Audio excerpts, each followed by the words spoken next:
acontecer, levaria a partida para os pênaltis, então podemos considerar um susto, mas o Corinthians teve o jogo controlado. Até 11 minutos, o América de Natal tinha dado 20 toques na bola.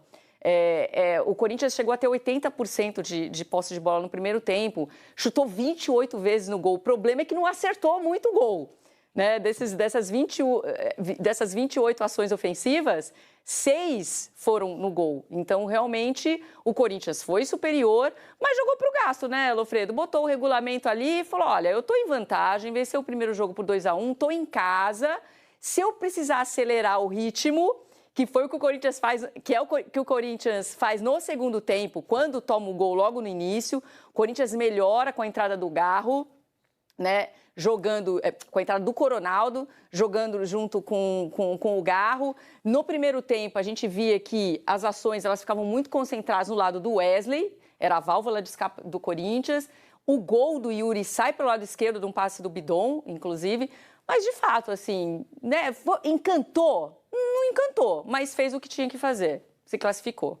Então, pronto, o que a Joana acabou de fazer? Joana acabou de contar a reportagem de Plácido Bess, que foi acompanhar a classificação. Isso daí é um costume do redação, do ponto de vista do Plácido. Agora com imagens, vamos à reportagem.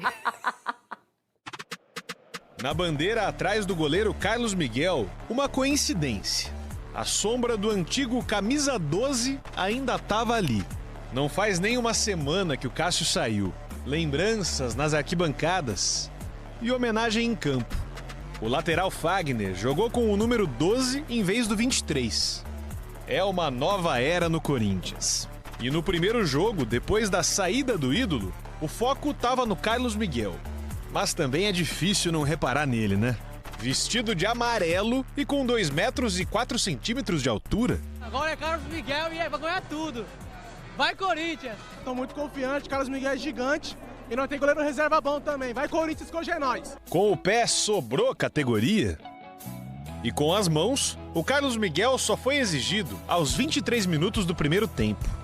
O goleiro não teve tanto trabalho em Itaquera. A principal defesa veio no fim do jogo, quando o placar estava 1-1.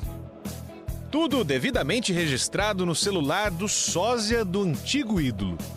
Lance importante, já que naquele momento, um gol do América de Natal levaria a decisão para os pênaltis. O Carlos é alguém que se preparou há muito tempo para ter esta oportunidade, é alguém com uma personalidade, com caráter. Lá de trás, o Carlos Miguel viu o Yuri Alberto ter essa chance.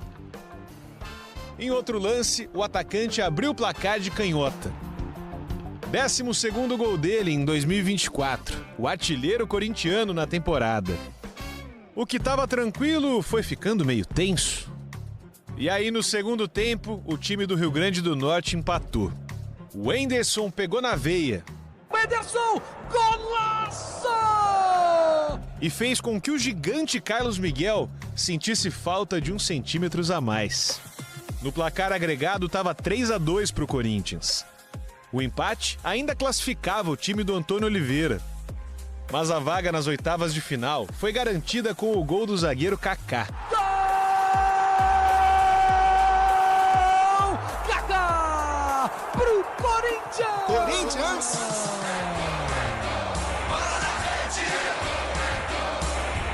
O gol da classificação do Timão! 2-1, na raça, sofrido, nada de moleza. Estavam à espera que era 10-0. Nós tínhamos aqui com 2 objetivos claros. O primeiro que era classificar e o segundo ganhar. Portanto, acho que tanto a classificação como a vitória de hoje não merece contestação. É hora de voltar a falar do Carlos Miguel. Foi o 22º jogo dele pelo Corinthians, o 11º nessa temporada. Mas esse teve o peso de uma estreia. Afinal, a responsabilidade agora é diferente. E para ajudar nesse novo ciclo, não faltam rituais e superstições. Antes e depois do jogo, o goleiro toca em todas as traves do gol. Na hora de deixar o campo, também tem um ritual. Toda ajuda é válida para quem, aos 25 anos, assume um grande legado no gol corintiano. É um jogador que tem um potencial enorme e, se ele quiser, pode atingir um patamar altíssimo dentro do panorama do futebol brasileiro. E quando eu falo isso, é chegar à seleção. Foi com um elogio desses e com a classificação para a próxima fase da Copa do Brasil que oficialmente começou a era Carlos Miguel no Corinthians.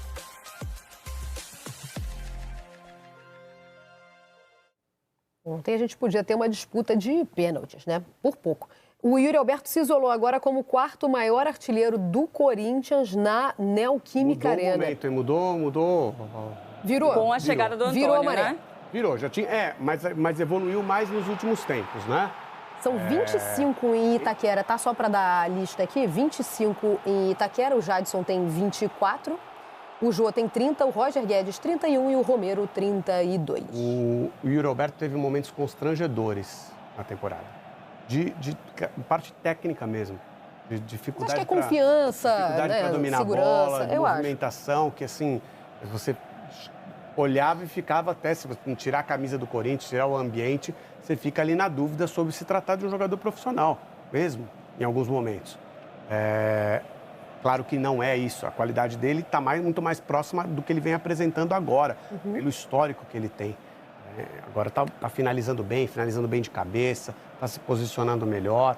Então, acho que tem um pouco do o esquema tático, a forma como ele está colocado é diferente também, né? Tem um pouco do esquema, tem um pouco de como a bola está chegando para ele, não chegam muitas bolas e às vezes isso prejudica um atacante. O atacante precisa de 3, 4 bolas, o que é o natural. Não vai converter todas. Para poder finalizar bem, não é nem para fazer o gol, para poder levar perigo ao goleiro. E ele tem aproveitado porque não estão chegando tantas bolas assim. O Corinthians joga... É difícil falar joga quem do potencial, porque o potencial também não é lá essas coisas. Pelo contrário. Não, mas eu acho que joga quem. Joga quem do potencial baixo. Joga quem de um potencial baixo. Isso. O time do Corinthians, o 11 do Corinthians, o 11 ok. Pode entregar mais? Pode. Esse mais é quanto? É mais ou menos. Exato. Não vai entregar lá em cima, isso mas aí. dá para entregar mais do que isso. O problema é que quando começam as substituições, já começa a ficar mais difícil. Por exemplo, a Joana falou da entrada do Coronado. Eu acho que é muito mais pelo posicionamento do time, Ranieri e 2 meias, do que pela participação efetiva do Coronado. O Coronado, por enquanto, é um desperdício gigantesco de dinheiro. Você não pode ter no seu... Se tem um jogador no seu elenco recebendo não vou falar salário, os rendimentos, porque não é salário. Os dirigentes do Corinthians já corrigiram. Fizeram essa correção. Não é salário. Não. É direito de imagem. Os rendimentos que ele recebe... Mas se for nessa linha, os principais investimentos do Corinthians, eles são... Talvez a palavra não seja exatamente decepcionante, mas não são os caras que estão carregando o piano. Aí você falou do Coronado, que a gente sabe que veio de graça para o Corinthians, mas tem uma folha, né, um rendimento. De graça diferente, de graça caro, né? O de graça tá diferente. Hein? Não, mas o Pedro Raul, que também não tem um salário baixo, custou muito caro ao Corinthians. Ele é banco. Aí a gente tem que pensar que a gente tem que se convencer de que quem fez esses negócios para o Corinthians é incompetente, na boa, assim. Com todo respeito porque eu não sei quem é. Então, assim, não tô... Mas seja quem for, quem contratou o Pedro Raul pelo valor que contratou, quem contratou o Mateuzinho pelo valor que contratou, e aí não estou nem falando da qualidade dos jogadores, estou falando dos valores, tá? Que esses jogadores não possam jogar no Corinthians, não possam estar no elenco. Estou falando dos valores. Quem contratou Igor Coronado para receber os rendimentos que recebeu é incompetente, não sabe trabalhar, trabalha mal. E monta uma folha salarial que é compatível ou disputa com as principais potências do futebol brasileiro e apresenta esse nível técnico, quem montou esse time é ruim de trabalho, gente. É ruim de trabalho. Eu queria lembrar uma coisa em relação ao América de Natal, que jogou a última rodada da Série C... Série D, com 11 jogadores na baixa, porque teve um quadro viral. Um dos principais jogadores do Gustavo Henrique, por exemplo, nem jogou. Então, também tem esse ponto, né, que a gente tem que considerar. O pessoal não estava 100% Pegou um time de Série D caindo pelas tabelas fisicamente, o Corinthians, e sofreu, poderia ter disputado essa vaga nos pênaltis. E o que mais me perturba ainda é a arrogância do técnico na entrevista coletiva. O técnico não quer dar explicação. Ele acha realmente que aquilo que o time dele apresentou é decente. É decente. Ganhou de 2-1 de um time da Série D, na Bacia das Almas, ali com gol no final do jogo. Sendo que, quando estava 1-1, o adversário teve a chance de fazer o 2-1 e levar para os pênaltis. E o técnico acha que vem com esse papinho de isso não é futebol manager, não é... De novo. Isso não é videogame. Queriam o quê? Que fosse 10-0. Amigo, vá na humildade. Chega lá, senta e fala. Hoje, não fizemos... Ainda que tenhamos finalizado, foram umas finalizações também deprimentes. Ficou um pouco fora de contexto ele citar, olha, quando eu cheguei eram 5 derrotas consecutivas. Já chegou faz um tempo, Antônio. Já Vira não dá essa página aí. Vou falar uma coisa pra vocês, uma imagem que chamou atenção, né? Muita gente estranhou, depois ela foi explicada, foi uma homenagem, né? A gente está acostumado a ver ver o Fagner usando a camisa 23. Tá acostumado a ver o Cássio. Tá acostumado a ver o Cássio, a gente vai ver de azul, inclusive. Aliás, não mais de azul, vai continuar vendo de amarelo. Tem que ver que camisa que o Cássio vai usar no Cruzeiro. Se ele vai pegar a 12 já tem dono. A camisa vai ser amarela, porque tradicionalmente a camisa de goleiro do Cruzeiro é amarela, assim como no Corinthians, né? No Corinthians, ele que trouxe o amarelo. Ele que manteve o amarelo como principal. E o Carlos Miguel também, né? Segue usando. O Fagner entrou com a 12, disse que pediu autorização, tá? Pediu autorização para o Cássio, falou sobre a amizade, ele que agora é o último remanescente, né, daquele Corinthians campeão mundial. Não, ele não estava. Não, quem não estava? Era Alessandro. Ele voltou em 2000. Ele foi o quê? Libertadores, então? Não, Mari, ele voltou em 2014. Depois, essa Libertadores que o Corinthians ganhou estava no Vasco, naquele time que foi eliminado. O único remanescente é Paulinho. O único tá certíssimo. É que eu tinha a imagem dele na Libertadores com o Corinthians, mas foi no jogo contra, foi na eliminação do Vasco. Paulinho, the clock is ticking, né? O Fagner estava naquele time. Tá certíssimo. Tá fora do Corinthians, provavelmente. Vai acabar o time de... Time dos grandes ídolos, posso falar assim? Sim. Então tá. Não, o Fagner está numa lista de nesse time, exatamente. Então, ele está desde 2014. Ele é do terrão do Corinthians. Saiu. Ele sobe em 2006, foi jogar na Holanda, aí deu uma rodadinha, voltou em 2014 e está no Corinthians há 10 anos 10 anos, seguidos. Isso aí. Isso a gente pode falar. Então pronto. A gente está acostumado a ver ele com a camisa 23, são 10 anos, né? Ontem ele usou a 12 e justificou, falou que tem uma amizade, né, com o Cássio. Por isso ele pediu autorização e quis fazer essa homenagem. Achei bacana. Legal. Eu ainda acho que a saída do Cássio poderia ter sido melhor para o Corinthians e para o Cássio. Mas, ok. Vida segue. Sim. Ele não é mais já sabemos que o Carlos Miguel não é mais goleiro interino. Agora ontem, Carlos Miguel deu uma saída que até se atrasou para sair, mas saiu, se chocou com o jogador. A torcida do Corinthians já pensou. E agora?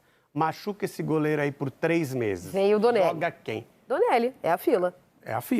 E o Guilherme Longo, né?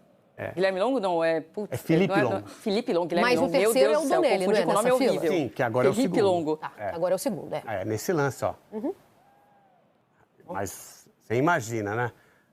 Se machuca, ia ter problema com ele. Mas é uma saída que também daqui a pouco, com o ritmo, ele ajusta, né? Não sei se a gente vai ver isso com tanta frequência, ele tem dificuldade nessa saída. Então, mas o ritmo vai ajudar, né? Acho que sim. Outra imagem muito bacana, inusitada. Vamos ao metrô. Quanto tempo, hein, de metrô? Se eu sair... Da estação Corinthians Itaquera para o estádio? Não dá 10 minutos, não dá andando. Não dá para saber o trajeto que ele fez. Se eu sair de uma região central, assim. Sair do trabalho, como é que eu falo centro, hein? Desculpa a minha ignorância. Pegou na Céu o metrô. Na região da Paulista. Porque no Rio de Janeiro a gente fala, vou sair da cidade. Isso. Se eu quiser sair da cidade para ir para o estádio, eu vou levar quanto tempo? Da região da Paulista para Itaquera, 50 minutos. 50 minutos? Gabriel Magalhães, vocês viram? Tava no metrô. Tem muita gente de férias já, né? Muita gente curtindo férias no Brasil. Ele tá de férias. É muita gente, né? Mas não é a primeira vez que ele faz isso, tá, Mari? Ele já fez isso algumas vezes. Ele é corintiano, roxo, já falou várias vezes isso, que ia no Pacaembu ver o Corinthians, tem lembranças muito vívidas de ir com o pai assistir a campanha do Corinthians de reacesso à Série A. Que bacana. Então, ele tem uma ligação... Ele é um Gabriel que está autorizado a vestir a camisa do Corinthians, por exemplo, né? Olha, e tá tudo bem. E esse é o gancho que eu queria. Era esse o gancho que eu queria, porque ainda tá dando o que falar. Mas já fez outras vezes, tá? Só para falar, ele fez isso o ano passado. Se não me engano, foi o jogo contra o Atlético Mineiro, classificação da Copa do Brasil. Ele fez isso em 2022, foi ver o jogo do Corinthians contra o Boca Juniors, na Libertadores, então ele não esconde, ele é bem timão mesmo, assim, do tipo o Loffredo que canta poropopó com a torcida. Poropopó. Ele é desses. Então vamos lá, vamos para o Gabriel, que porque usou a camisa do Corinthians, né, ontem, sofreu protestos. Sofreu por parte da torcida ontem. Esse Gabriel não pode. Não. Mas será que o Arsenal, por exemplo, o Gabriel Magalhães, usar a camisa do Corinthians, o Arsenal? Não sei, mas e se usar o Tottenham em casa? E assim, Pega mal, hein? Ontem parecia que o Corinthians até Exato. estava jogando contra o Arsenal, né? Eu tenho Porque que chamar a adversário era reportagem do jogo. E tava lá no placar ARN. Eu olhava e falava assim, nossa, tá empatando com o Arsenal, tá bom. Empatando. Tenho que chamar essa reportagem aqui. Vamos ver como foi a